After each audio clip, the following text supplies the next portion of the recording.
In baseball, even the best player fails to get on base most of the time. The game teaches perseverance.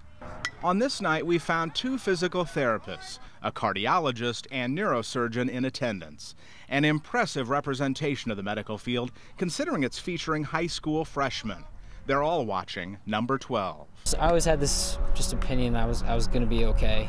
This is the first time Vince Carollo has suited up on the diamond, the same place that nearly cost him everything.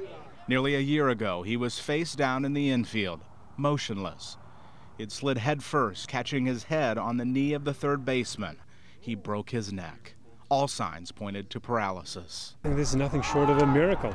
I mean, this is absolutely a miracle. I mean, it's part of it, it's a small part of what we did, but I think a big part is he's got the heart of a champion. Last May, Dr. Ferdinand Matana made sure to limit the pressure on Vince's spinal cord so the bruising didn't get worse. It didn't. We're working on some shoulder strengthening. It's taken the 15-year-old months to get to this point. Spinal cord injuries rarely have this type of turnaround. And when his physical therapists get one of those cases, they just had to be here. When I first saw Vince, he wasn't walking, had not really even stood up yet. So to see him out here less than a year later on the field playing baseball and being very successful at it is he's just an amazing kid. Vince's doctors told him that because of the risk of breaking another vertebrae in his neck, he would have to give up contact sports. So no more football, no more basketball. And even though baseball is the sport where the injury happened, his family supports his decision. I think the decision was always going to be up to him and up to his doctors. I don't think we knew how difficult it was going to be to watch. And it's never more tense than when he slides into a base.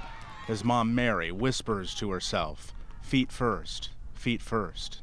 Whenever I slide, though, I always have to look at my mom and just make sure she's okay, because I know she gets a little antsy about that. We know parents push their children, shouting advice on how to get better, rooting for the game-winning hit or clutch play.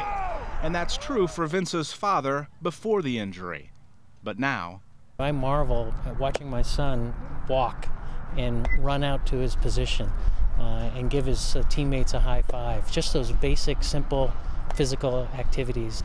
That's what I'm treasuring right now. When the fear had been whether Vince Carollo would ever walk again, getting hit by a pitch is no longer a big deal.